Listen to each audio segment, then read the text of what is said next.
I've had my Ricoh GR4 since its release about 6 months ago, and I think it's about time to give you an update now that I've had enough time using the camera. Good morning everyone. Today I want to give you my perspective on the Ricoh GR4 about the things that I don't like about this camera.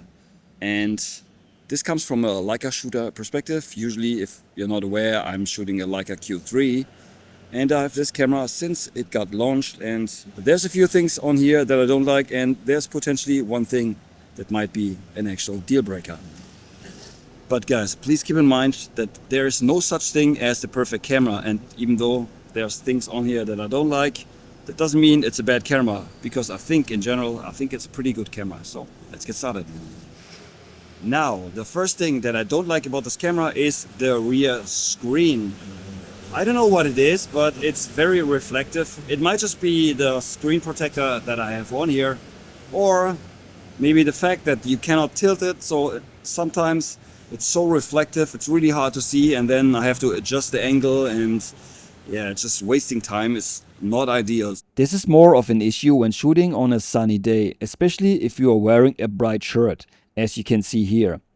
With a tilting screen, there are ways to minimize that, but that's not an option on the Ricoh GR4. Using your hand to shade the screen can work, but when you're holding a flash, that's no longer an option. And when there's a lot going on in your frame, it makes proper framing much more difficult, because you cannot clearly see what's going on.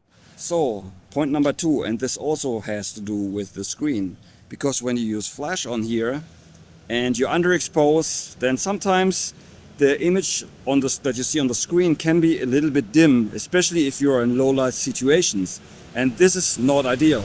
The problem is that the camera always shows the current exposure based on the settings you've dialed in. On most mirrorless cameras, you can turn this exposure preview off, which is very useful when using flash, for instance. But that's not possible on the GR4. There's a workaround though. How it works is, you can turn on auto ISO. Let's say you want to shoot at ISO 800. Set the upper limit to 800 and the lower limit to 640. In low light, the camera will then automatically choose ISO 800. However, this only works when you are setting your shutter manually.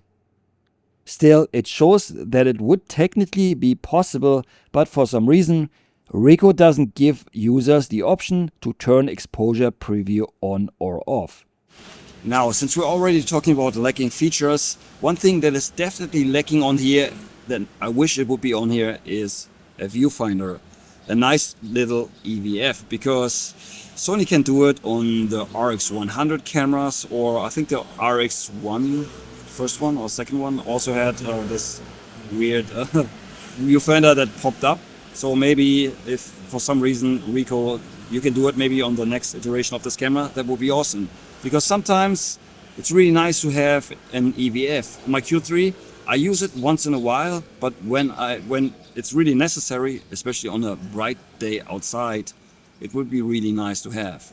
And sometimes I think I use it more often to review images than to actually shoot, but once in a while I'm missing to have a viewfinder on here. Alright guys, the next point on the list is autofocus. Yes, I know the autofocus on here works, and in most situations, if things are not moving fast, it's fine. But the tracking isn't great, and if things get very hectic, autofocus is great. Coming from a Leica Q3, I'm used to it not having the best autofocus. And yeah, it sucks, but especially if you know how good autofocus can be.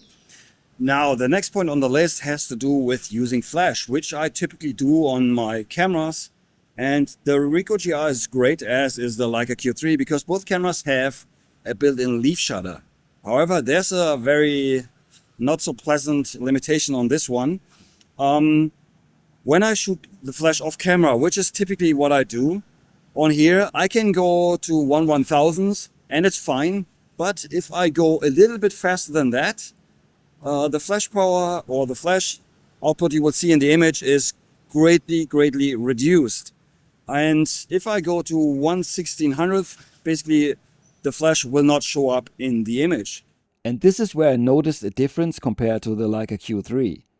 With that camera, I can push the shutter speed to 1600th or even 1/2000th and still get usable results when using off-camera flash. So while the Ricoh GR is good, it's not quite as flexible as expected when it comes to using off-camera flash. And this leads me right to the next point on this camera, but to be honest, that doesn't come as a surprise. It's battery life, because battery life on here isn't great. And usually on a full day of shooting, I go through the 3 batteries that I have very quickly, and they will not last me all day long. Now, that was to be expected, right? But what I wasn't expecting is that when you charge up these batteries, it takes so long. If you charge the battery in the camera, it takes a long time. And also the additional dual charger that I picked up right when I got this camera, it takes forever to charge these 2 batteries. They are very small. They are similar size and capacity as the batteries on the camera is recording me right now, the DJI Action 6. But on this one, there's fast charging. But on the Ricoh GR, there isn't. And charging, as I said, takes way too long. And yeah, things can get a little bit annoying, especially if you're in a hurry and you just want to top up the batteries. And for whatever reason, it's very slow. All right, another limitation on this camera is the micro SD card you have to use, which is not ideal because these cards are so small and so fiddly and it's easy to lose them. And I always have to use an adapter if I want to offload the files onto my computer. This is not ideal. I wish they would have made the camera slightly bigger just to accommodate a full SD card, but for some reason they decided against it. And yes, the camera has internal storage, which is, by the way, it's nice, but there's a few quirks and limitations about the internal storage as well. First of all, if you want to transfer the files from the internal storage to your laptop, you plug it in, but it will not show up as a drive. So you have to use software like Lightroom to import the files. I don't understand why. I had this instance where Lightroom was not recognizing the camera and I couldn't transfer the file, so I had to restart my MacBook and plug this back in, and it's just a waste of time and not necessary. And one thing that is very strange about the internal storage on this camera is because when you have internal storage, you think, oh, it's great because the camera doesn't have a second SD card slot, so I can use it as backup. You can't. That's so bizarre. So you can use the internal storage, but you cannot use it as a backup. And also you cannot use it as an overflow, because once the SD card fills up, you have to go into the menu and select internal storage. So then the camera would switch over to internal storage. To me, that doesn't make any sense whatsoever. So it defeats the purpose of having the internal storage. Everybody's doing it differently.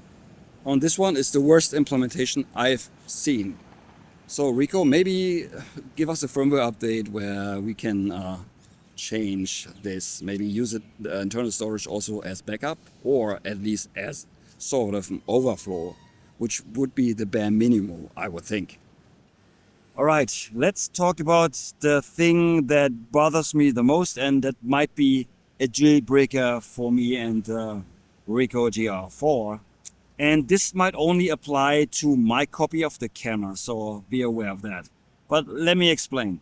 So before I went on this trip a few months ago, actually, I noticed when I was turning on the camera, the battery was empty. So I put in a new battery. And as soon as I popped in the new battery, turned the camera on, the camera was shutting down again. And I was really surprised. Why is the camera shutting down? Maybe I thought, okay, maybe that battery was also depleted, which it wasn't, by the way. Now I know. So fast forward a couple weeks or a couple months, I wanted to go out and shoot with the GR4. So I put in a new battery and the same thing happened. The camera was shutting down. I put in another battery. I turned on the camera.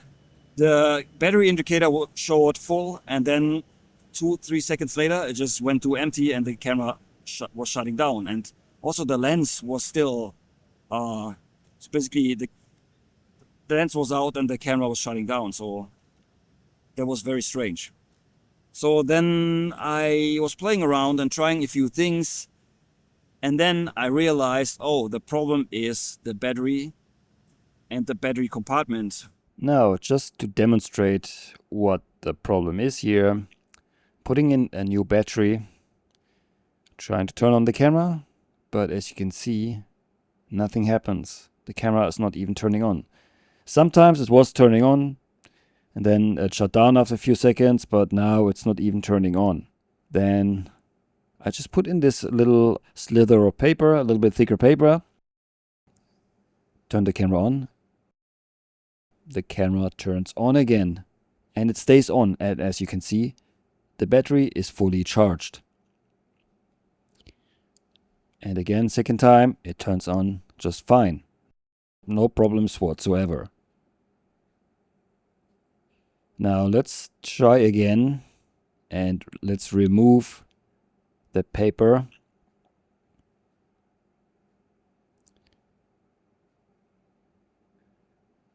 And nothing happens.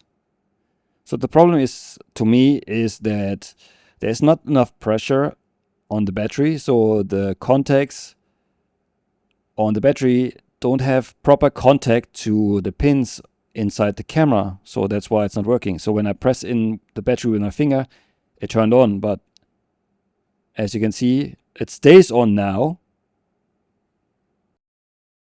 But let's see what happens, and again the camera turns off. Nothing happens. Now the question is, what will I do? I mean, of course, I will send it in once I'm back home, because this should be covered by warranty, because to me, this is not a user error. This is clearly a quality control problem, because the tolerances are not tight enough. However, after using Leica Q cameras for almost 10 years without any issues, and I had 3 cameras and I shot them a lot. We're probably talking 500,000 photos, and I had no issues, nothing. So on this one, I don't know if I will be able to fully trust the camera if it breaks that easily, and what's the next thing to happen. So honestly, I don't know if I will keep it, or after getting it fixed, maybe I will sell it. I'm not sure. So these are the things I don't like about the Ricoh GR4, but there's also a lot of things that I really like about this camera, and in the next video I will tell you more about these things. And trust me, it's a great little camera, even though there's some issues, and this one major issue, but more on that in the next episode. So I hope you enjoyed this video. See you in the next one. Until then, auf Wiedersehen.